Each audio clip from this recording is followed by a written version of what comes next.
ನಾನು ಕೂಡ ಈ ಕಾರ್ಯಕ್ರಮಕ್ಕೆ ಹೋಗಿದ್ದೆ. ತುಂಬ ಹೊತ್ತು ಅಲ್ಲಿದ್ದು ಎಲ್ಲವನ್ನ ನೋಡಿ ನನಗಾದ ಅನುಭವವನ್ನೇ ಇಲ್ಲಿ ಹೇಳ್ತಾ ಹೋಗ್ತೀನಿ.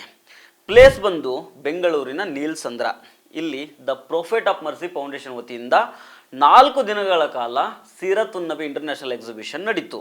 ಮೌಲಾನಾ ಖಾಲಿದ್ ಬೇಗ್ ಮತ್ತು ಸ್ಥಳೀಯ ಮಸೀದಿ ಕಮಿಟಿಯವರ ನೇತೃತ್ವದಲ್ಲಿ ಈ ಎಕ್ಸಿಬಿಷನ್ ನಡೀತು.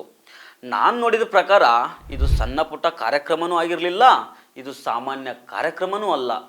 ಇಂತಹ ಒಂದು ಕಾರ್ಯಕ್ರಮವನ್ನು ನಡೆಸಬೇಕಾದ್ರೆ ಒಂದು ದೃಢತೆ ಬೇಕು, ನಾವು ಮಾಡಬಲ್ಲೆವು ಅನ್ನುವಂತಹ ಕಾನ್ಫಿಡೆನ್ಸ್ ಬೇಕು. ನಾನು ನೋಡ್ದಂಗೆ ಅಂತಹದೊಂದು ಇಚ್ಛಾಶಕ್ತಿ, ದೃಢತೆ, ಕಾನ್ಫಿಡೆನ್ಸು ಮೌಲಾನಾ ಖಾಲಿದ್ ಬೇಗ್ ಮತ್ತು ಅವರ ತಂಡದಲ್ಲಿತ್ತು.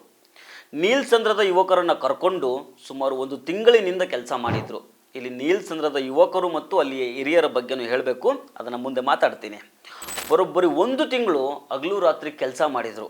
1500 ವರ್ಷಗಳ ಹಿಂದಿನ ಇಸ್ಲಾಮಿಕ್ ಚರಿತ್ರೆಯನ್ನು ಇಲ್ಲಿ ರೀಕ್ರಿಯೇಟ್ ಮಾಡಿದರು.